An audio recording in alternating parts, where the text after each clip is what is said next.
शुभ दिवस. High blood pressure म्हणजे उच्च रक्तदाब. अशा वेळी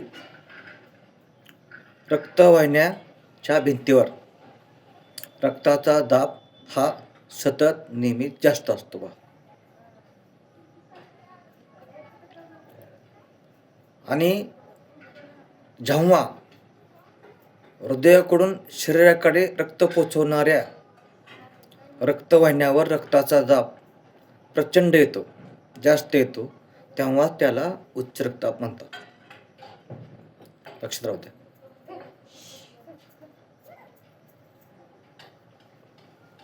जेव्हा हृदयाकडून शरीराकडे रक्त पुरवणाऱ्या रक्तवाहिन्यावर रक्ताचा दाब नियमित सतत जास्त असतो, तेव्हा त्याला उच्च रक्तदाब असे म्हणतात.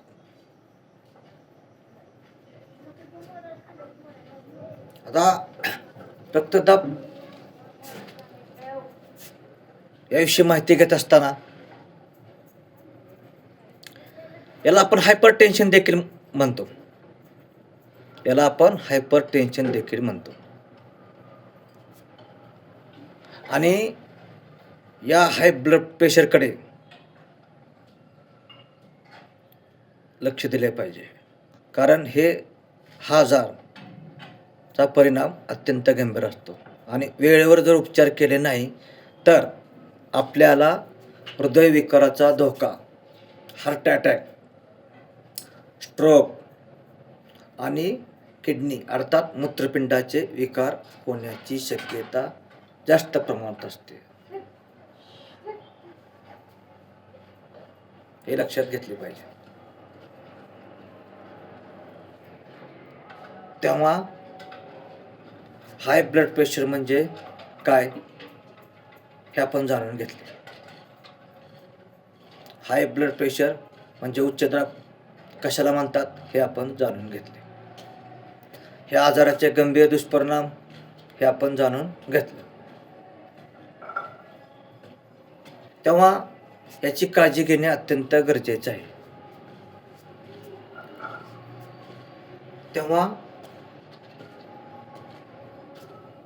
हे गंभीर आजार होऊ नयेत म्हणून आपण काय करायला पाहिजे? वेळच्या वेळी तज्ज्ञ डॉक्टरांचा सल्ला घ्यायला पाहिजे.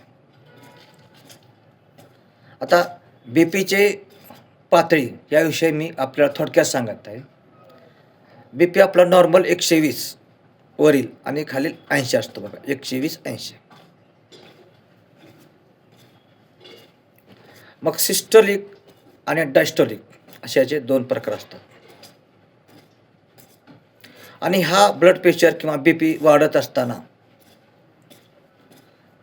याचे प्रमाण कसे असते? 120 ते 129 च्या दरम्यान असते. जास्त असता कामा नये. आणि खालील बीपी 80 असतो. 120-129 वरचा आणि खालील 80 कधी बीपी वाढत असताना. जर तुम्ही स्टेज 1 मध्ये असाल, तुमचा हाय बीपी स्टेज 1 मध्ये असेल, तेव्हा त्याची रेंज 130 ते 139 च्या दरम्यान असते.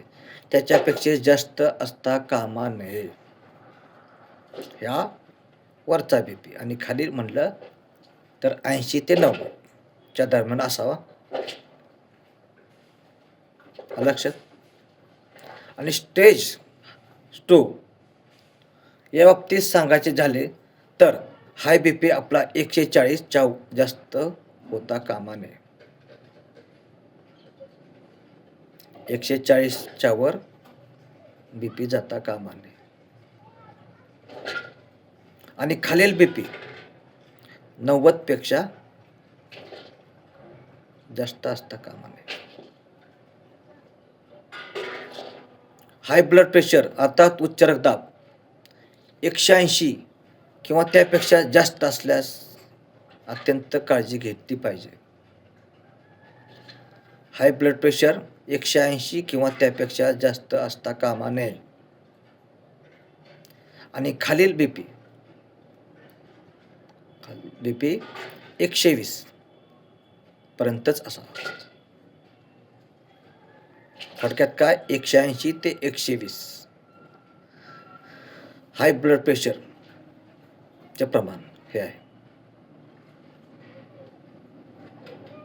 तेव्हा पुढील भागात आपण हाय ब्लड प्रेशर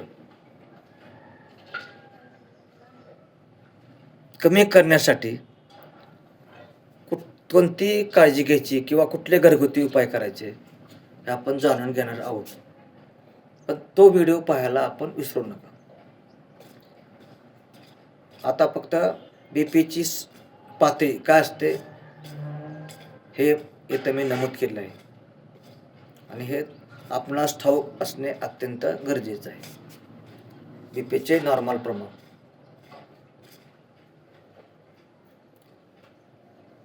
बीपी वाढत असतानाची पातळी, स्टेज 1, स्टेज 2, स्टेज 3 हे आपण सांगितलेलेच आहे. तेव्हा पुढील भागात मी आपणास याच्यावर घरगुती उपाय सांगणार आहे. तेव्हा व्हिडिओ पाहायला विसरू नका. आणि हा व्हिडिओ आपल्याला जर आवडला असेल तर ज्यांना हाय ब्लड प्रेशरचा उच्च रक्तदाबाचा त्रास आहे त्यांना हा व्हिडिओ शेअर करा. तुम्हाला आवडल्यास लाईक करा. आणि ज्यांना कोणाला ही लक्षणे असतील त्यांना त्वरित हॉस्पिटलमध्ये घेऊन जा. इथं विलंब नको. तेव्हा काळजी घ्या, पण काळजी करू नका. Prevention is the better than cure. मी आजही सांगत आहे, आधीही सांगितलेले आणि आताही सांगतोय. तेव्हा गंभीर आजाराला सामोरे जाण्याऐवजी आपण आधीच काळजी घेणे अत्यंत गरजेचं आहे. धन्यवाद.